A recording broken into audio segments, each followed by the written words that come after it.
Je m'appelle Allais, j'ai 25 ans, et il y a 2 semaines, j'ai failli mourir seul dans mon appartement, pendant que toute ma famille célébrait l'anniversaire de ma sœur jumelle. Une fête à laquelle je n'étais pas invité. Quand l'ambulancier m'a demandé mes contacts d'urgence, j'ai ri. Je n'en ai aucun. Mais il m'a regardé étrangement et a dit, « Madame, c'est votre sœur qui nous a appelés, et elle nous a dit quelque chose de très différent. » Cette phrase a tout changé, car ce que Harper leur a dit n'était pas juste différent. C'était un mensonge, conçu pour s'assurer que je ne me réveillerais jamais pour raconter ma version. Avant de vous ramener là où tout a commencé, s'il vous plaît, prenez un moment pour liker et vous abonner, mais seulement si cette histoire résonne vraiment en vous. Et laissez un commentaire. D'où est-ce que vous regardez? Et quelle heure est-il chez vous? Maintenant, laissez-moi vous ramener 4 semaines en arrière, le jour où ma grand-mère s'est effondrée. L'appel est arrivé à 14h47, un mardi. Je rangeais des livres dans la section enfants de la bibliothèque publique de Millbrook quand mon téléphone a vibré. Numéro inconnu. J'ai failli l'ignorer. Mademoiselle Parsons, ici l'hôpital Mercy Général. Votre grand-mère, Eleanor Whitmore, a été amenée en ambulance. Elle a fait un AVC. Le sol s'est dérobé sous mes pieds. Je ne me souviens pas d'avoir pris mon manteau. Je ne me souviens pas d'avoir conduit. Je me souviens juste d'avoir couru dans ces couloirs blancs et stériles, jusqu'à ce que je trouve sa chambre. Mamie avait l'air si petite dans ce lit d'hôpital. Des tubes partout, des moniteurs qui bipaient. Ses cheveux argentés s'étalaient sur l'oreiller, comme une auréole qu'elle avait gagnée après 78 ans de bonté. J'ai approché une chaise et j'ai pris sa main. Elle était froide. Je l'ai tenue quand même. Elle était la seule à avoir jamais tenu la mienne. Chaque dimanche, depuis 6 ans, je conduisais 40 minutes jusqu'à sa maison. Nous faisions des biscuits au citron. Elle me racontait des histoires sur grand-père. Elle me demandait si je mangeais assez, si je dormais assez, si je vivais assez. Tu me rappelles lui, disait-elle toujours. Tu aimes en silence, Allais. Mais tu aimes profondément. Ne laisse personne te dire que c'est une faiblesse. Ma mère ne venait jamais. Trop occupée. Harper ne venait jamais. Trop importante. Mais moi, je venais chaque semaine. Le médecin est apparu à l'embrasure de la porte, jeune, fatigué, un dossier à la main. Elle est stable pour l'instant, a-t-il dit. Mais elle est dans le coma. Nous ne savons pas quand, ni si, elle se réveillera. J'ai hoché la tête, incapable de parler. Y a-t-il de la famille que nous devrions contacter? Je vais les appeler. Je suis resté assise là, seule, pendant 30 minutes avant que quiconque n'arrive. 30 minutes à lui tenir la main, à lui murmurer que j'étais là, qu'elle n'était pas seule. Je ne savais pas encore, à ce moment-là, que c'est moi qui finirais seul. Le claquement des talons a annoncé ma mère avant même que je ne la voie. Victoria Parsons a fait une entrée fracassante dans la chambre, comme si elle en était la propriétaire, sac de créateur, brushing parfait, et un visage affichant ce qu'elle avait probablement répété comme une mine de fille inquiète. Harper la suivait, téléphone à la main, déjà en train d'écrire à quelqu'un. Ma sœur jumelle, même visage, même anniversaire, une vie complètement différente. Papa suivait en dernier. Greg Parsons, silencieux comme toujours. Il m'a jeté un regard, puis a détourné les yeux. Depuis combien de temps es-tu là? Maman ne m'a pas prise dans ses bras, ne m'a pas demandé si j'allais bien. Environ 30 minutes. Elle est passée devant moi pour aller au chevet de mamie, à étudier les moniteurs comme si elle les comprenait. Le médecin a-t-il dit quelque chose sur son pronostic? Elle est dans le coma. Ils ne savent pas quand elle se réveillera. Harper a enfin levé les yeux de son téléphone. Oh, tu es là. Je pensais que tu serais trop malade pour venir. Les mots ont atterri comme une gifle, livrés avec un doux sourire, bien sûr. La spécialité de Harper. Je vais bien. Vraiment? Elle a penché la tête. Tu as l'air fatigué, pâle. Tu devrais mieux prendre soin de toi. Maman est intervenue avant que je ne puisse répondre. Allez, va nous chercher des cafés. Nous devons parler au médecin en privé. Je suis resté là un instant, attendant que papa dise quelque chose. Il n'a rien dit, alors je suis parti. Mais je ne suis pas allé loin. Je me suis arrêté juste devant la porte, faisant semblant de regarder mon téléphone. À travers l'entrebâillement, j'ai entendu la voix de maman, basse, pressante. A-t-elle dit quelque chose à propos de son testament? Mon sang s'est glacé. Mamie était là, peut-être mourante, et la première préoccupation de ma mère était l'argent. J'ai marché jusqu'au distributeur automatique, les jambes tremblantes. Je ne le savais pas encore, mais cette question allait tout leur coûter. Ce soir-là, mon appartement me semblait plus petit que d'habitude, 55 mètres carrés, une chambre, une cuisine de la taille d'un placard. Je l'avais décoré avec des trouvailles de brocante et des plantes auxquelles je parlais quand je me sentais seul. Le Penthouse de Harper en centre-ville avait des bails vitrés et un portier qui connaissait son nom. Je me suis assise sur mon canapé d'occasion, fixant mon téléphone. Le chat de groupe familial était actif pour la première fois depuis des mois. Maman avait tapé « Réunion de famille demain à 10 h chez moi », concernant les soins de mère. Puis Harper, j'y serai. J'ai déjà libéré mon emploi du temps. Personne n'a demandé si l'heure me convenait. Personne ne le faisait jamais. J'ai fait défiler les anciens messages. Des mois de silence, puis des photos occasionnelles des réussites de Harper, sa promotion, son petit ami, ses week-ends. Je n'étais sur aucune d'entre elles. J'ai ouvert le tiroir de ma table de chevet, celui avec les choses importantes, mon passeport, mon certificat de naissance, et une lettre. L'enveloppe était jaunie, l'écriture tremblante. Mamie me l'avait donnée il y a 3 ans, lors d'une de nos visites dominicales. Garde ça en sécurité, avait-elle dit. Un jour, quand je ne serai plus là, un homme du nom de Monsieur Bennett te trouvera. C'est mon avocat. Il t'expliquera tout. J'avais demandé ce qu'elle voulait dire. Elle avait juste souri et changé de sujet.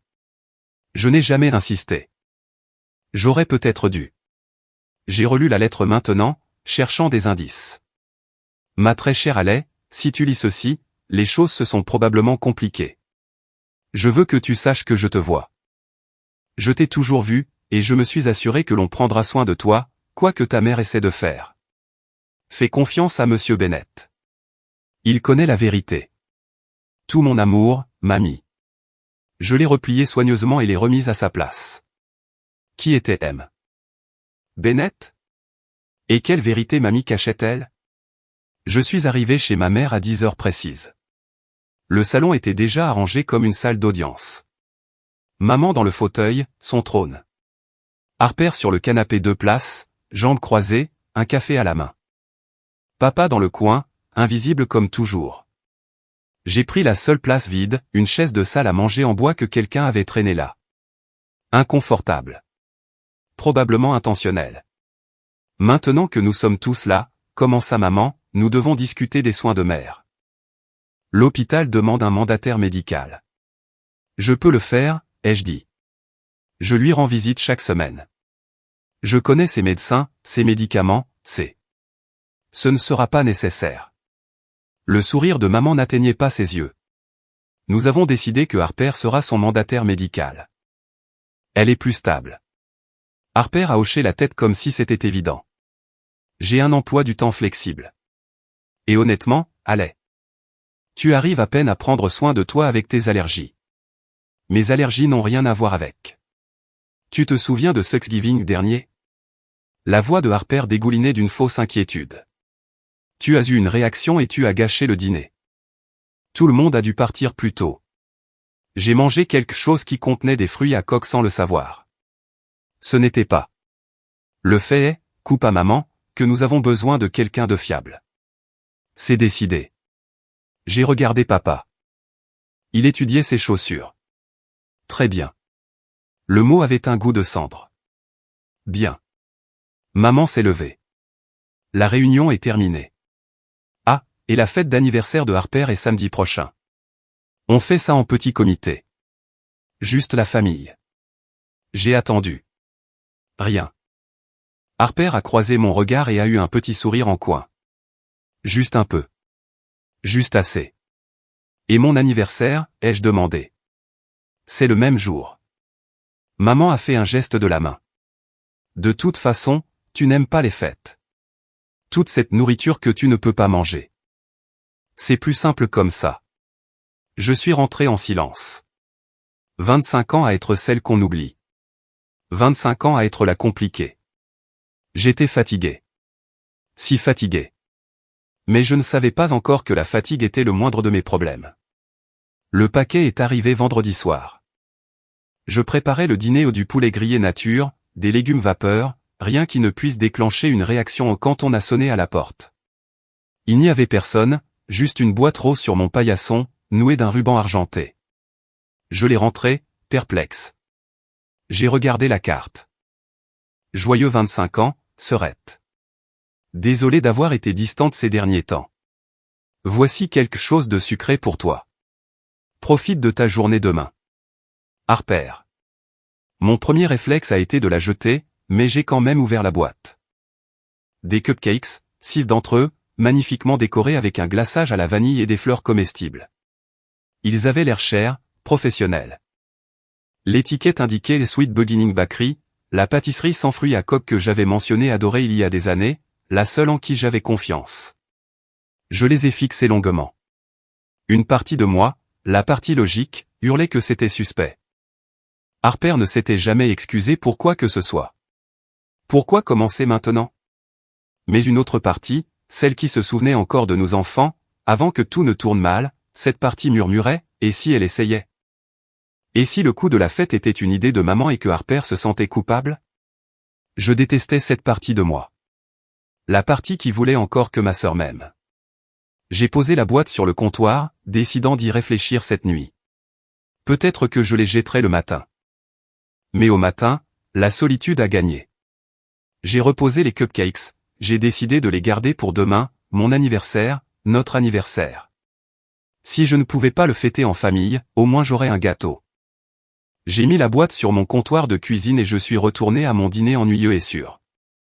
Mais quelque chose me tracassait. J'ai repris la carte, j'ai regardé l'écriture. L'écriture de Harper était toujours nette, assurée, comme elle. Celle-ci était tremblante, presque nerveuse. Elle l'a probablement écrite à la hâte, me suis-je dit. J'ai pris une photo des cupcakes, j'ai failli la poster sur Instagram. Quelque chose m'a arrêté. Cette nuit-là, j'ai rêvé de mamie. Elle essayait de me dire quelque chose, mais je ne pouvais pas l'entendre. Elle n'arrêtait pas de pointer vers ma cuisine, vers la boîte rose, mais aucun son ne sortait. Je me suis réveillé à 3 heures du matin, le cœur battant. J'aurais dû écouter. 14 novembre, mon 25e anniversaire. Je me suis réveillé dans le silence. Pas d'appel, pas de texto, pas de joyeux anniversaire, allez de personne. J'ai vérifié mon téléphone 3 fois avant d'accepter la vérité. Ils avaient oublié. Ou pire, ils n'avaient pas oublié, ils s'en fichaient. Vers midi, j'ai arrêté d'attendre. J'ai ouvert Instagram à la place. Erreur. La story de Harper était déjà en ligne. Des dizaines de slides, une immense tente dans le jardin, tendue de guirlandes lumineuses, un gâteau à 3 étages avec joyeux 25 ans Harper en lettres d'or. 200 invités, facile. Une robe de créateur, un photographe professionnel. Le poste de maman a suivi. Tellement fier de ma magnifique fille, Harper. 25 ans de pur bonheur. J'ai fait défiler toutes les photos. Je n'étais sur aucune d'elles, même pas mentionnée. La légende disait, entourée de tous ceux que j'aime. Et moi, sa sœur jumelle, née 7 minutes après elle, je n'étais pas là. Je suis resté assise sur le sol de ma cuisine un moment, juste à respirer, essayant de ne pas pleurer. Puis j'ai vu la boîte rose, les cupcakes. J'en ai sorti un, j'y ai planté une seule bougie, je l'ai allumée d'une main tremblante. Joyeux anniversaire à moi, ai-je murmuré. La flamme a vacillé. Je l'ai soufflé. Personne n'a applaudi. Personne n'a chanté. Personne ne savait. J'ai retiré le papier, j'ai pris une bouchée. Vanille, sucrée, avec une pointe de quelque chose de noisetté en dessous. J'ai arrêté de mâcher. Noisetté? J'ai regardé le cupcake. Vraiment regardé. Le glaçage était légèrement granuleux. La texture n'était pas la bonne. Ma gorge a commencé à me gratter. Non, non, non, non. J'ai recraché ce que j'ai pu, mais il était déjà trop tard. La sensation de serrement familière se propageait déjà. Mes lèvres picotaient. Ma langue gonflait. Farine d'amande. Les cupcakes étaient faits avec de la farine d'amande. 10 minutes plus tard, je ne pouvais plus respirer. J'ai rampé jusqu'à mon sac à main. Épipène. J'avais besoin de mon épipène. Mes mains ont fouillé le sac. Portefeuille, clé, baume à lèvres, vieux reçu. Étui vide. J'avais encore oublié de renouveler mon ordonnance. La pièce tournait maintenant, mes voies respiratoires se fermaient comme un poing. Chaque respiration était une bataille que j'étais en train de perdre. Téléphone. Où était mon téléphone? Je l'ai trouvé sur le comptoir, je l'ai fait tomber par terre. Je l'ai attrapé. 3 chiffres. C'est tout ce que j'avais à composer. Le 911. Quelle est votre urgence? Réaction allergique, ma voix n'était qu'un râle. Anaphylaxie. Ne peut plus respirer. Les secours sont en route, madame. Pouvez-vous me donner votre adresse? J'ai réussi à articuler ma rue, mon numéro d'appartement. Restez en ligne. Y a-t-il quelqu'un avec vous? Non, le mot est à peine sorti. Je suis seul. Contact d'urgence? Quelqu'un que nous devrions appeler. J'ai ri. C'est sorti comme un sifflement. Je n'en ai aucun. Une pause. Puis la voix de l'opératrice a changé, confuse. Madame, nous avons en fait déjà reçu un appel à votre sujet, juste 2 minutes avant le vôtre, d'une certaine Harper Parsons. La pièce a basculé. Quoi? Elle a dit. Elle a dit que vous avez l'habitude d'exagérer vos réactions allergiques, que vous faites ça pour attirer l'attention. Elle nous a dit de ne pas prendre ça trop au sérieux. Je ne pouvais pas comprendre, je ne pouvais pas réfléchir. Harper a appelé le 911 avant moi pour leur dire que je simulais. Comment savait-elle que j'aurais une réaction ce soir? Comment le savait-elle? La question a résonné dans mon esprit qui s'assombrissait alors que je m'effondrais sur le sol de la cuisine. Le cupcake gisait à côté de moi, à moitié mangé, d'apparence innocente. La dernière chose que j'ai entendue avant de m'évanouir, c'était des sirènes. Elles arrivaient. Mais Harper avait essayé de s'assurer qu'elle ne se presserait pas. Ma propre sœur avait tenté de me laisser mourir. Je me suis réveillé dans l'ambulance. Lumière fluorescente, un masque à oxygène, une piqûre vive dans ma cuisse où quelqu'un avait planté un épipène. La voilà. Le visage d'un homme est devenu net. Des yeux bruns, gentils mais sérieux. Badge nominatif, Daniel Mitchell, ambulancier. Vous nous avez fait une belle frayeur. J'ai essayé de parler. Le masque étouffait tout. Doucement, a-t-il dit. Vous êtes stable maintenant. On est presque à l'hôpital. J'ai hoché la tête, j'ai fermé les yeux, mais Daniel n'avait pas fini. Mademoiselle Parsons, je dois vous demander quelque chose. Sa voix est devenue plus basse. Votre sœur, Harper, a appelé le 911 environ 15 minutes avant vous. Mes yeux se sont rouverts d'un coup. Elle a dit que vous avez l'habitude de simuler des réactions allergiques pour attirer l'attention. Elle a dit que nous ne devrions pas prendre ça trop au sérieux. Que vous êtes dramatique. J'ai baissé le masque. Ce n'est pas vrai. Je sais. Il a brandi un dossier médical. Vos signes vitaux ne manquent pas oxygène à 82% quand on vous a trouvé. Gorge presque fermée. Vous étiez en train de mourir, pour de vrai. Je l'ai fixé. Ça fait 8 ans que je fais ce métier, a poursuivi Daniel. Je sais quand quelqu'un simule, et je sais quand quelqu'un essaie de couvrir quelque chose. Il est resté silencieux un moment. Ma petite sœur a vécu une situation similaire. Des circonstances différentes, mais des membres de la famille qui ont essayé de lui faire du mal et de la faire passer pour folle. Elle n'a pas survécu. Je ne savais pas quoi dire. Je n'ai pas pu l'aider à temps, a-t-il dit. Mais peut-être que je peux vous aider, si vous le voulez. Couvrir quoi? Il n'a pas répondu directement, il s'est contenté de m'étudier avec ses yeux attentifs. Comment votre sœur savait-elle que vous auriez une réaction ce soir? Lui avez-vous dit que vous mangiez quelque chose? J'ai secoué lentement la tête. Elle m'a envoyé des cupcakes, ai-je murmuré. Pour mon anniversaire. L'expression de Daniel a changé. Quelque chose de sombre est passé derrière ses yeux. Je vais vous poser une question, et j'ai besoin que vous réfléchissiez bien. Est-ce que votre sœur était au courant de votre allergie aux amandes? Je n'ai pas eu besoin de réfléchir. Elle le sait depuis qu'on a 7 ans. Daniel n'a rien dit, mais son silence disait tout. La chambre d'hôpital était silencieuse. Trop silencieuse. Le genre de silence qui pèse sur vos oreilles et vous rappelle à quel point vous êtes vraiment seul. J'étais là depuis 6 heures. Pas de visiteurs, pas d'appel. Ma famille était probablement encore à la fête de Harper, à trinquer à sa santé, à son succès, à son tout. Pendant ce temps, j'avais failli mourir sur le sol de ma cuisine. Mon téléphone a vibré. Numéro inconnu. J'ai failli l'ignorer, comme j'avais failli ignorer l'appel de l'hôpital pour mamie. Quelque chose m'a dit de répondre cette fois. Mademoiselle Haley Parsons? Une voix d'homme. Professionnelle. Mesurée. Oui. Je m'appelle Richard Bennett. Je suis l'avocat de votre grand-mère. Je me suis redressé trop vite, grimaçant à cause de la perfusion qui tirait sur mon bras. Monsieur Bennett. De la lettre de mamie. Une pause. Elle vous a parlé de moi. Elle m'a donné une lettre il y a 3 ans.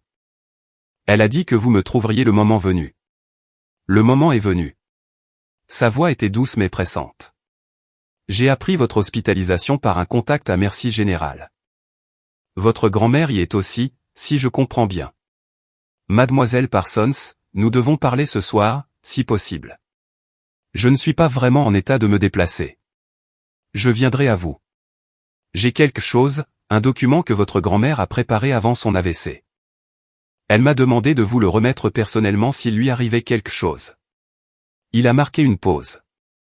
Ou s'il vous arrivait quelque chose à vous. Mon cœur s'est emballé. Quel genre de document? Je préférerais vous l'expliquer en personne. Puis-je passer demain matin? J'ai accepté. Que pouvais-je faire d'autre? Après avoir raccroché, j'ai sorti la lettre de mamie de mon sac, je la gardais toujours sur moi et je l'ai relue. Fais confiance à Monsieur Bennett.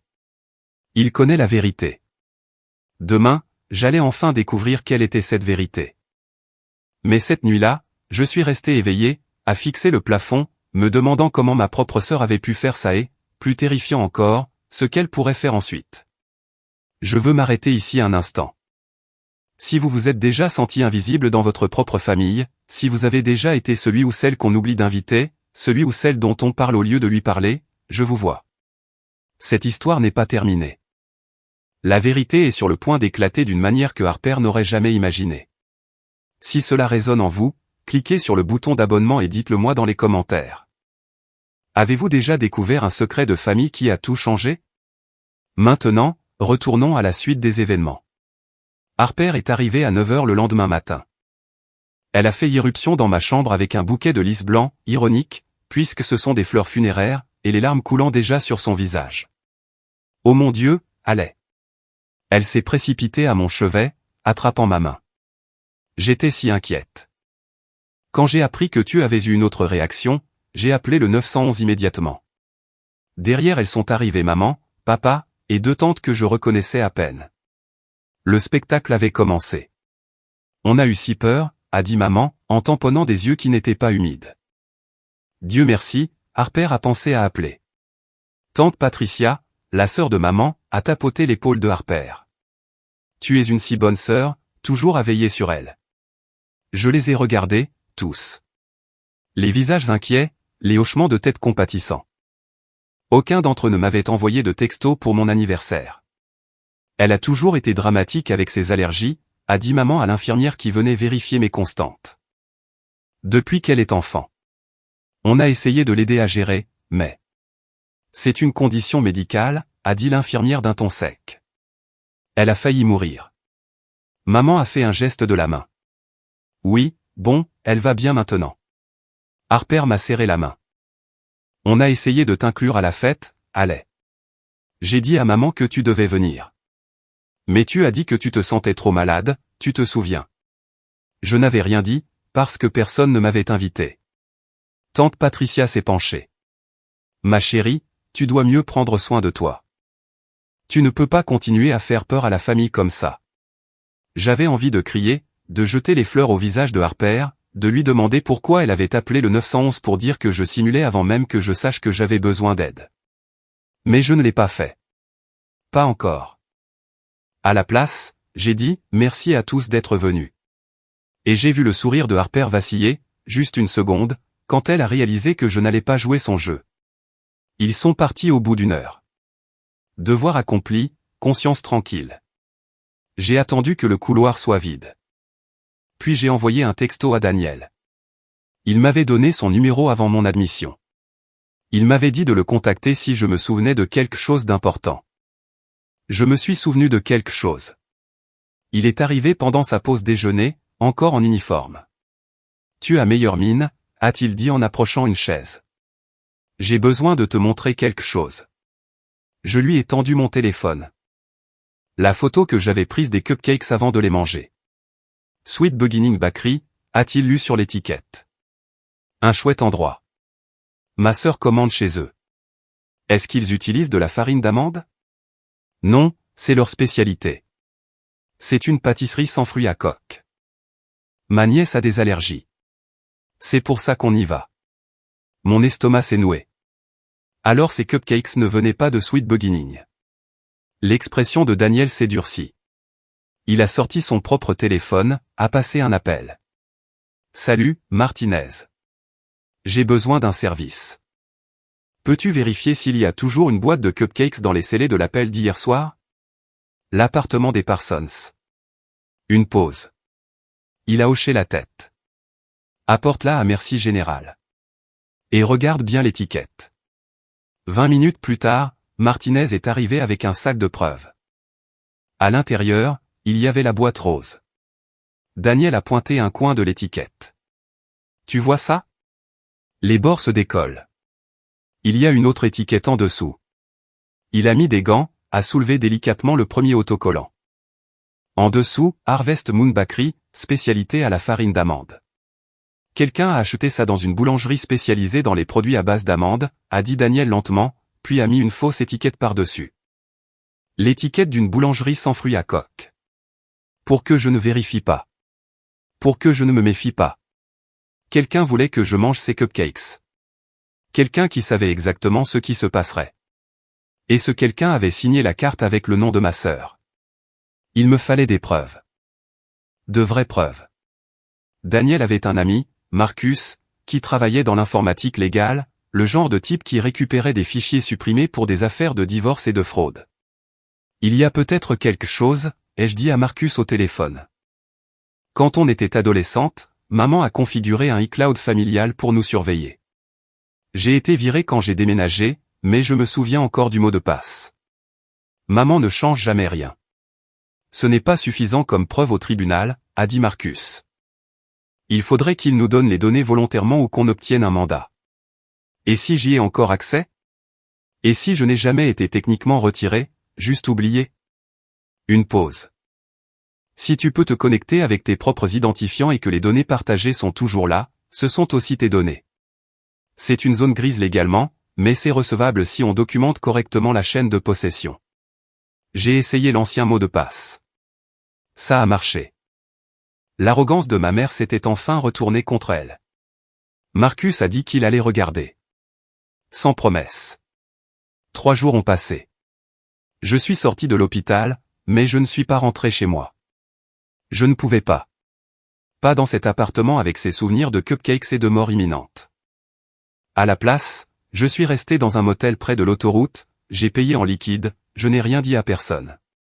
Le 4e jour, Marcus a appelé. Il faut que tu vois ça.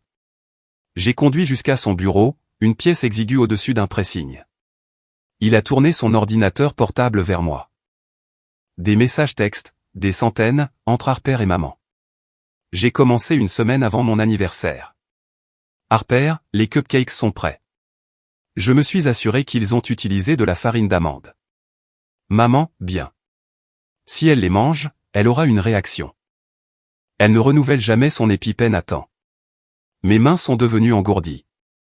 Harper, et si elle appelle le 911, j'appellerai en premier. Je leur dirai qu'elle est dramatique. Ils ne se presseront pas. Maman, malin. Le testament de grand-mère. Il ne peut pas lui revenir si elle est frappée d'incapacité. Ou morte. Je ne pouvais plus respirer. Marcus me regardait attentivement. Il y en a d'autres. Horodatage, métadonnées. Tout concorde. Ce n'est pas fabriqué. J'ai fait défiler plus loin. Maman, une fois que mère sera partie, nous contesterons tout testament qui nomme Haley. Avec son historique de santé mentale. Harper, quel historique de santé mentale? Maman, celui que nous allons créer. Instable, autodestructrice, simulant des maladies. Qui la croirait plutôt que nous? J'ai continué à faire défiler. J'en ai trouvé d'autres. Harper, comment saurais-je quand elle les mangera? Maman, j'ai fait installer une caméra dans le couloir de son immeuble le mois dernier. Sous couvert de maintenance. On verra quand elle rentrera la boîte et quand ses lumières s'éteindront. Harper, et là j'appelle le 911? Maman, attends 20 minutes après l'extinction des lumières. Elle aura eu le temps de manger. Appelle avant elle. Sème le doute qu'elle est dramatique. Il m'avait espionné. Ma propre mère avait fait installer une caméra pour me voir mourir. Un dernier message a attiré mon attention. Harper, je devrais signer la carte? Maman, bien sûr. Si elle survit, tu es la sœur aimante qui a envoyé des friandises d'anniversaire. Si elle ne survit pas, tu es la jumelle endeuillée qui a tenté de renouer les liens avant qu'il ne soit trop tard. Dans tous les cas, tu gagnes. Harper, génial. J'ai fermé l'ordinateur portable. Elles avaient calculé ma mort comme on établit un budget. Le bureau de Monsieur Bennett ne ressemblait en rien à ce que j'attendais. Pas d'acajou, pas de fauteuil en cuir, juste un espace modeste au-dessus d'une librairie, encombré de dossiers et sentant légèrement le café. Il avait la soixantaine, les cheveux argentés, des yeux bienveillants, et une poignée de main qui ressemblait à une promesse. Votre grand-mère parlait souvent de vous, a-t-il dit en m'invitant à m'asseoir. Elle était si fière de vous. J'ai failli craquer à ce moment-là. Il a fait glisser une enveloppe Kraft sur le bureau, épaisse, officielle. Mon nom était écrit de l'écriture tremblante de mamie. Elle a préparé ça il y a 2 ans, a-t-il expliqué. Après Thanksgiving 2023, elle m'a appelé le lendemain matin, elle a insisté pour que je vienne immédiatement. Que s'est-il passé à Thanksgiving? Monsieur Bennett a hésité. Elle a entendu quelque chose. Une conversation entre votre mère et votre sœur. Ça l'a profondément troublé. J'ai ouvert l'enveloppe, les mains tremblantes.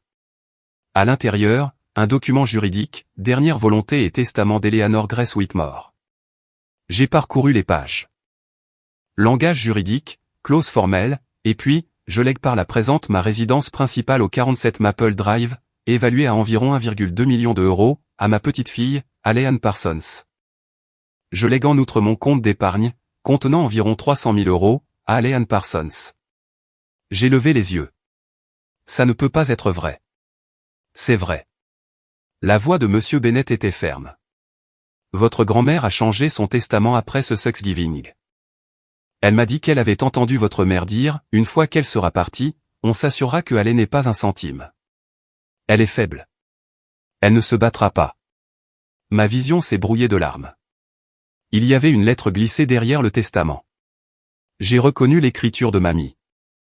Ma très chère Haley, je suis désolé de ne pas avoir pu te protéger davantage. Mais c'est ma façon de m'assurer que tu auras un avenir. Quoi qu'elle fasse, tu es aimée. Ne l'oublie jamais. Elle savait. Elle avait toujours su. Monsieur Bennett s'est resservi un café, m'en a offert. Je ne pouvais pas tenir une tasse sans trembler. Nous pouvons gérer ça discrètement, a-t-il dit. Déposer le testament, transférer les actifs, laisser le système juridique suivre son cours. Vous n'aurez plus jamais à les revoir. J'y ai pensé. Vraiment pensé. L'option discrète, l'option sûre. Partir avec la maison et l'argent de mamie et faire comme si ma mère et ma sœur n'avaient pas essayé de me tuer. Mais après? Elles auraient toujours leur version. Pauvre Haley dramatique, toujours à exagérer. Elle le raconterait aux tantes, aux oncles, aux cousins. Elle réécrirait l'histoire jusqu'à ce que je sois la méchante. Et pire, elle n'aurait jamais à en répondre. Non, ai-je dit. Monsieur Bennett a haussé un sourcil. Elles doivent répondre de ce qu'elles ont fait. Pas seulement à moi, à tous ceux à qui elles ont menti. Il m'a étudié un long moment, puis a hoché lentement la tête. Qu'avez-vous en tête? Une réunion de famille. À l'hôpital. Dans la chambre de mamie. Elle est toujours dans le coma. pas exactement. J'ai sorti mon téléphone, je lui ai montré le texto du neurologue de mamie ce matin-là. Le docteur Patel dit que son activité cérébrale a considérablement augmenté ces 3 derniers jours. Elle répond aux voix, serre les mains quand on le lui demande. Il pense qu'elle pourrait être dans ce qu'ils appellent un état de conscience minimale ou consciente mais incapable de répondre pleinement. Ce sont des progrès remarquables, a-t-il dit. Une forte stimulation émotionnelle aide parfois les patients à émerger. Les réunions de famille, les voix familières. J'ai croisé son regard. Je veux qu'elle entende la vérité, même si elle ne peut pas répondre. Et s'il y a la moindre chance qu'elle se réveille pendant tout ça, je veux qu'elle voie qui est sa vraie famille. Je me suis penché en avant.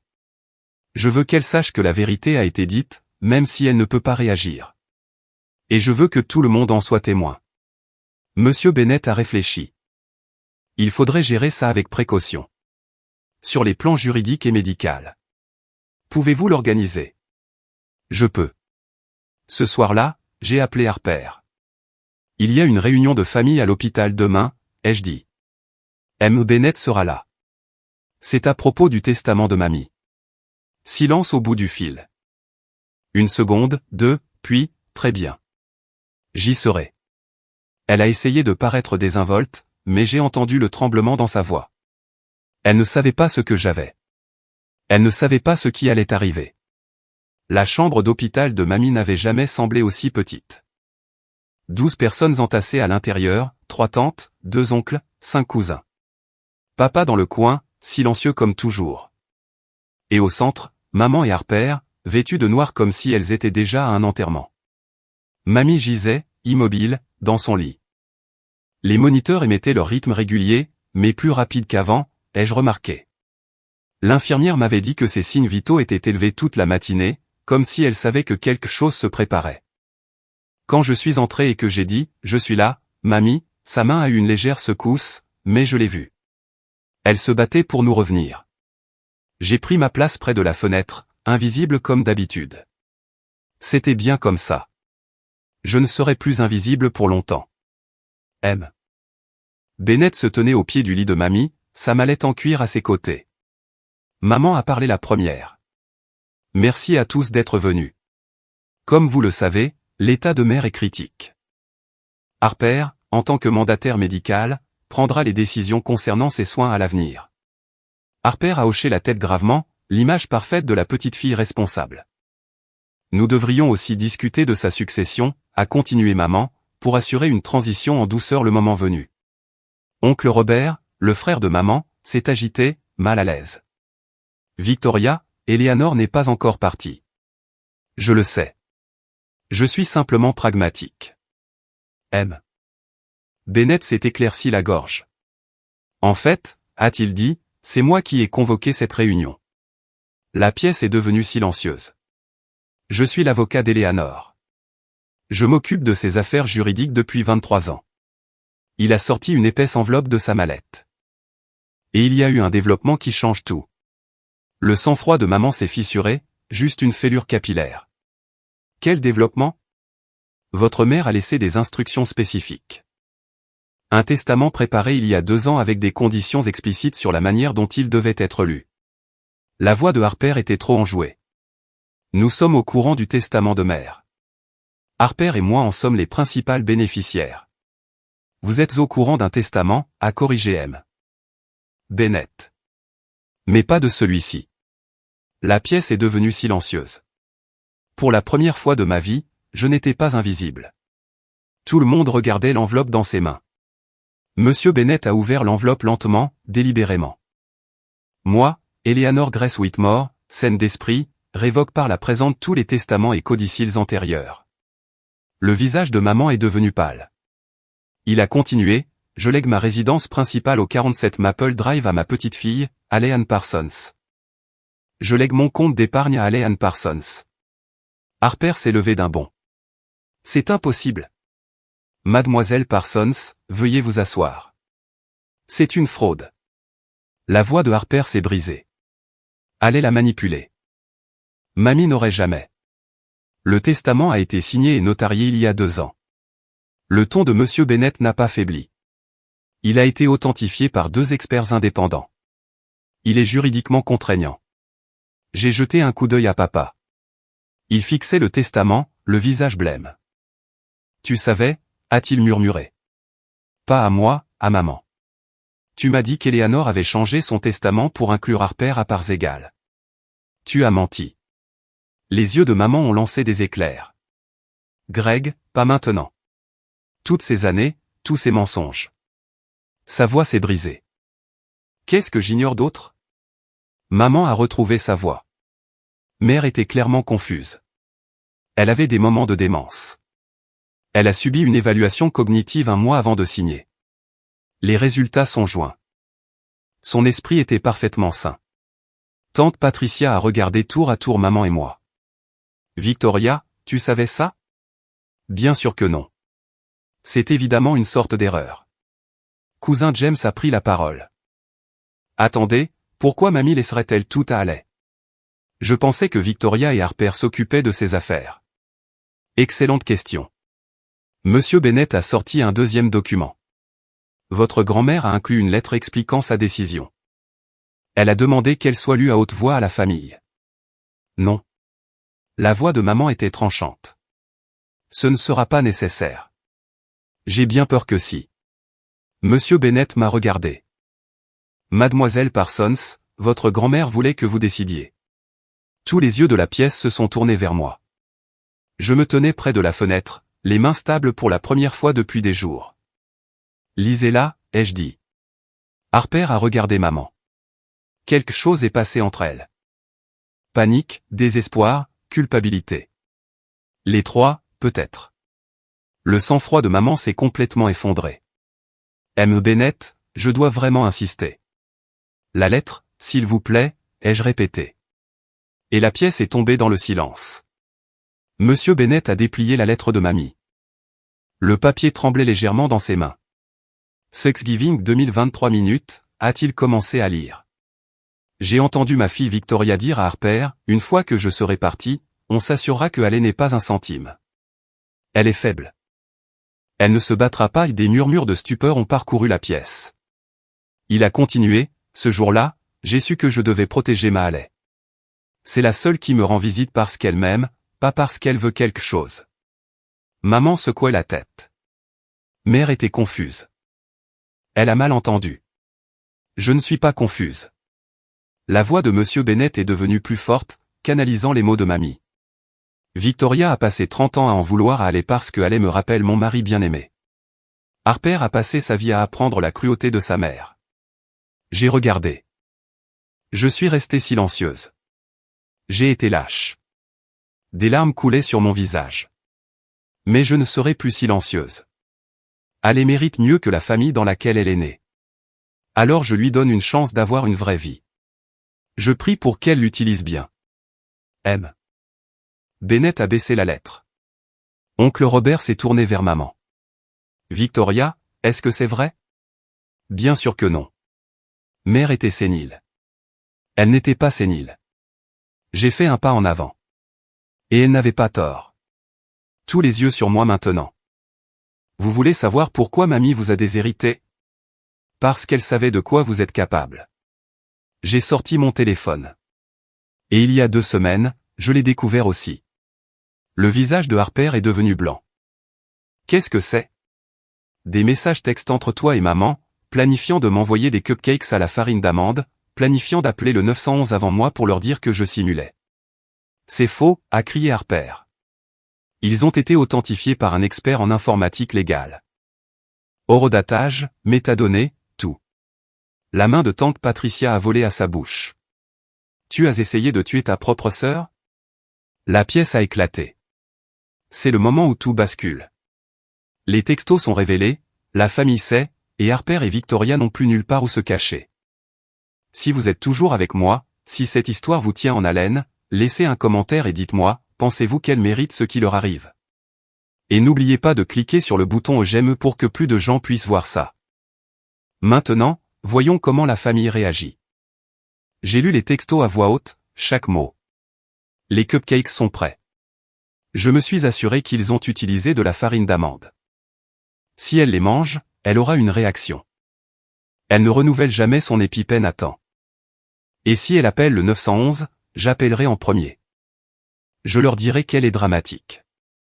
Ils ne se presseront pas. La pièce était un chaos. Les cousins chuchotaient, les tantes pleuraient. Oncle Robert avait la main sur la bouche comme s'il allait être malade. Harper a tenté une dernière fois. Ces messages sont faux. Elle les a modifiés. Je suis resté calme. Les messages sont sauvegardés sur l'iCloud familial. Monsieur Bennett les a vérifiés avec un expert légal certifié. Les horodatages correspondent. Les métadonnées sont intactes. La chaîne de possession est documentée. Elle ment. Je ne vous demande pas de me croire. J'ai regardé chaque visage choqué dans la pièce. Je vous demande de croire les preuves. Maman n'avait pas bougé, n'avait pas parlé depuis que les textos avaient été lus. Sa coiffure parfaite semblait déplacée maintenant, obscène dans le contexte de ce qu'elle avait fait. Tante Patricia s'est approchée de moi. Elle a pris mes mains dans les siennes. Allez, a-t-elle murmuré. Je suis tellement désolé. Je les ai crus pendant des années. J'ai cru tout ce qu'elle disait sur toi. J'ai hoché la tête, incapable de parler. Oncle Robert a traversé la pièce pour se tenir à mes côtés. Je t'ai défendu pendant 20 ans, Victoria.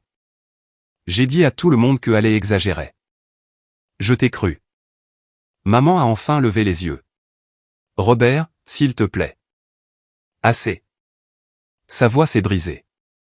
J'en ai fini. Harper pleurait toujours, mais les larmes semblaient différentes maintenant. Pas de chagrin, pas de remords. De la peur. Elle a attrapé le bras de maman. On devrait y aller. Elles ont commencé à se diriger vers la porte, et puis une voix, faible, à peine audible, mais sans équivoque. Victoria. Tout le monde s'est figé. Les yeux de mamie étaient ouverts. La pièce est devenue absolument silencieuse. Les moniteurs de mamie ont bipé plus vite. Une infirmière s'est précipitée, a vérifié ses constantes, puis a reculé, sous le choc. Elle est réveillée, a soufflé l'infirmière. Elle est vraiment réveillée. Les yeux de mamie se sont déplacés lentement dans la pièce, se sont posés sur maman, et y sont restés. Mère. La voix de Victoria s'est brisée. Mère, tu es réveillée. Laisse-moi t'expliquer. J'ai entendu. La voix de mamie n'était qu'un murmure, mais dans cette pièce silencieuse, elle a tonné. J'ai tout entendu. Maman s'est approchée. Tu ne comprends pas, elle te manipule depuis des années. Elle n'est pas celle que tu penses. Arrête. Un mot. Mamie a dit un mot et Victoria s'est figée net. Je t'ai protégé toute ta vie. La poitrine de mamie se soulevait et s'abaissait avec effort. J'ai excusé ta jalousie, ta cruauté. Je me suis dit que tu grandirais. Maman. Mais essayer de faire du mal à Mahaley. Mamie a fermé les yeux un instant. Quand ils se sont rouverts, ils étaient durs comme de l'acier. Tu n'es plus ma fille. Victoria a poussé un son, quelque chose entre un sanglot et un cri. Harper s'est précipité en avant. Mamie, s'il te plaît. Ce n'était pas. On ne voulait pas. Je t'ai tenu dans mes bras quand tu es né. Le regard de mamie s'est tourné vers Harper. Je pensais que tu avais la gentillesse de ton grand-père. J'ai prié pour que tu ne deviennes pas comme ta mère. Une seule larme a roulé sur sa joue ridée. Je me suis trompé. Harper a reculé, le visage décomposé. Mamie a tourné la tête, m'a trouvé. Viens ici, ma chérie. J'ai marché jusqu'à son chevet, les jambes tremblantes, j'ai pris sa main. Chaude cette fois, vivante. Je suis désolé de ne pas avoir pu te protéger plus tôt, a-t-elle murmuré. Mais maintenant, protège-toi. Tu n'as pas besoin d'eux. Je sais, mamie. Promets-le-moi. Je le promets. Derrière moi, j'ai entendu la porte s'ouvrir, se fermer. Victoria et Harper étaient partis, mais leurs dégâts, non. Pas encore. La pièce s'est lentement vidée après ça. Tante et oncle sont partis par deux, murmurant des excuses en passant devant moi. Cousin James m'a serré l'épaule. Cousine Michelle m'a serré si fort que je ne pouvais plus respirer, mais dans le bon sens cette fois. Papa s'est attardé près de la porte. Allez. Sa voix était faible, défaite. Je suis désolé. Je l'ai regardé, vraiment regardé pour la première fois depuis des années. L'homme qui ne m'a jamais défendu, qui n'a jamais pris la parole, qui ne m'a jamais choisi au détriment de la cruauté de sa femme. Je sais que tu le hais. J'aurais dû. Oui, tu aurais dû. Je ne l'ai pas dit avec colère, juste avec vérité. Mais tu ne l'as pas fait. Il a hoché la tête, incapable de croiser mon regard. Je demande le divorce, a-t-il dit doucement. Quoi qu'elle ait fait, quoi qu'elles aient fait, je ne peux pas. Sa voix s'est éteinte. C'est entre toi et elle. Il est parti sans un mot de plus. L'infirmière est revenue pour voir mamie, a dit qu'elle avait besoin de repos. L'émotion avait été trop forte. Je suis resté assise près de son lit, lui tenant la main, la regardant se rendormir. Mais ce sommeil était différent. Guérisseur, pas fuyant. Elle aura besoin de rééducation, m'a dit le médecin plus tard. Orthophonie, kinésithérapie. La route sera longue. Je serai là. Je le vois bien. Il a souri. La première gentillesse sincère que j'avais ressentie d'un étranger depuis des semaines. Elle a de la chance de vous avoir. De la chance.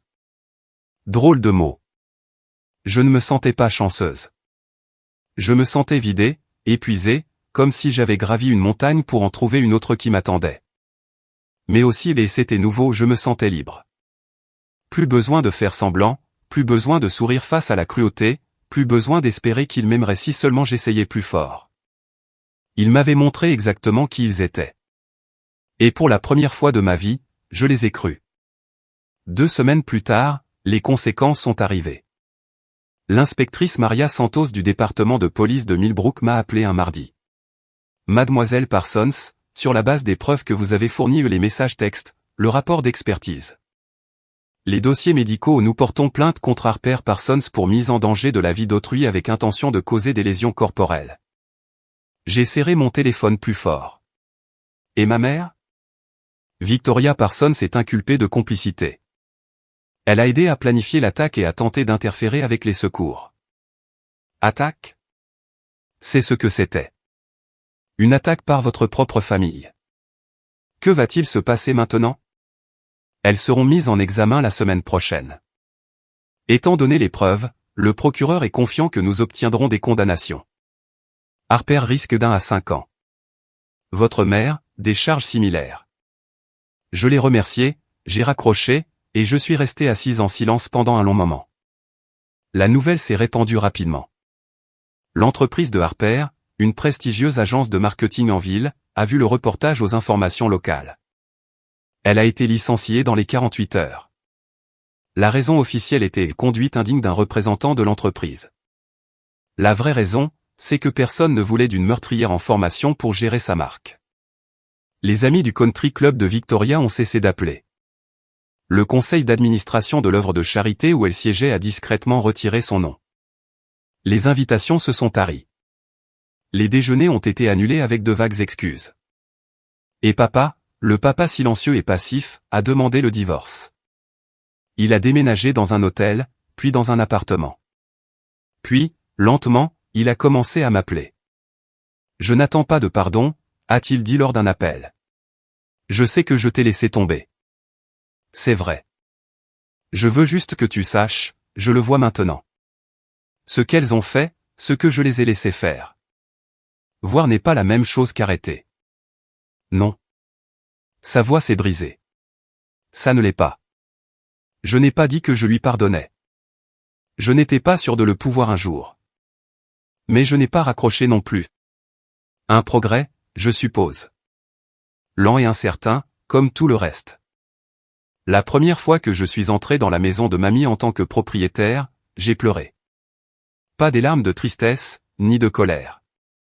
Quelque chose de complètement différent. Du soulagement, peut-être, ou de l'incrédulité. La maison du 47 Maple Drive était de style néo-victorien, parement blanc, volets bleus, une véranda qui faisait le tour où mamie buvait du thé glacé et regardait le coucher de soleil. J'avais passé tous mes étés ici enfant, à l'époque où maman me tolérait, avant que Harper ne devienne son enfant en or et que je ne devienne le fantôme. J'ai traversé chaque pièce lentement. La cuisine sentait encore les biscuits au citron. Le salon avait toujours le fauteuil de grand-père près de la fenêtre, intact depuis sa mort il y a 15 ans. À l'étage, dans la chambre de mamie, j'ai trouvé une boîte à chaussures dans le placard. À l'intérieur, chaque dessin que je lui avais fait, chaque poème que j'avais écrit, chaque carte d'anniversaire depuis mes 5 ans.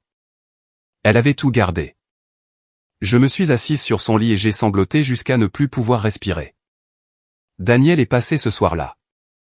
Nous parlions davantage depuis l'hôpital. Il était devenu quelque chose que je n'attendais pas. Un ami. Peut-être plus, un jour, mais sans se presser. Comment te sens-tu? A-t-il demandé. D'avoir un endroit à toi. J'ai regardé autour de la véranda, la balancelle où mamie et moi avions passé d'innombrables heures. Comme si j'avais enfin ma place quelque part. Il a souri, n'a rien dit de plus. Pas besoin. Plus tard dans la nuit, j'ai accroché une photo sur le mur du salon, mamie et moi à sa fête pour ses 75 ans, la seule photo où nous rions toutes les deux. J'ai tracé son visage du doigt. Je m'en occuperai, ai-je murmuré. Je te le promets. Dehors, le soleil se couchait sur Maple Drive. Une lumière dorée à travers les vieilles fenêtres, l'odeur du bois, des souvenirs et d'un foyer. Pour la première fois en 25 ans, je n'étais pas une pensée secondaire. J'étais exactement là où je devais être. Le texto de Harper est arrivé un mois plus tard. On peut parler? Je veux m'excuser. S'il te plaît. J'ai fixé mon téléphone un long moment. Une partie de moi voulait l'ignorer, bloquer son numéro, faire comme si elle n'existait pas. Mais une autre partie, celle qui se souvenait encore d'avoir partagé un utérus avec elle, des anniversaires, un visage, cette partie avait besoin de dire quelque chose. J'ai tapé soigneusement, j'ai modifié 3 fois, puis j'ai appuyé sur envoyer. Harper, je ne te déteste pas. La haine demande de l'énergie que je ne veux pas gaspiller. Mais je ne te fais pas confiance. Et je ne veux pas de toi dans ma vie. Ce n'est pas une vengeance. C'est une limite. S'il te plaît, respecte-la. Puis j'ai bloqué son numéro. Maman n'a jamais cherché à me contacter. Je pense qu'elle était trop fière. Ou peut-être que ses avocats le lui ont déconseillé. Quoi qu'il en soit, le silence était un cadeau. Papa appelait une fois par semaine. On parlait de choses sans importance. Le temps, son nouvel appartement, comment allait mamie en rééducation. De petits pas vers quelque chose qui ne guérirait peut-être jamais complètement. J'aurais dû me battre pour toi, a-t-il dit un soir. Chaque fois qu'elle te mettait de côté, j'aurais dû dire quelque chose. Oui, tu aurais dû. J'ai été un lâche. Tu l'as été, j'ai marqué une pause. Mais au moins, tu es honnête à ce sujet maintenant. Mamie faisait des progrès. Sa parole revenait, ainsi que son entêtement. Elle resterait au centre de rééducation encore quelques mois, mais les médecins étaient optimistes. Tu es plus forte qu'ils ne t'en ont jamais donné le crédit, m'a-t-elle dit lors de ma dernière visite. Je l'ai toujours su.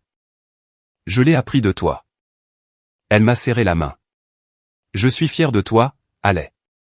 Pas pour avoir eu la maison, ni pour l'argent. Pour m'être défendu? Pour avoir posé des limites. Oui, a-t-elle souri. C'est la chose la plus difficile de toutes.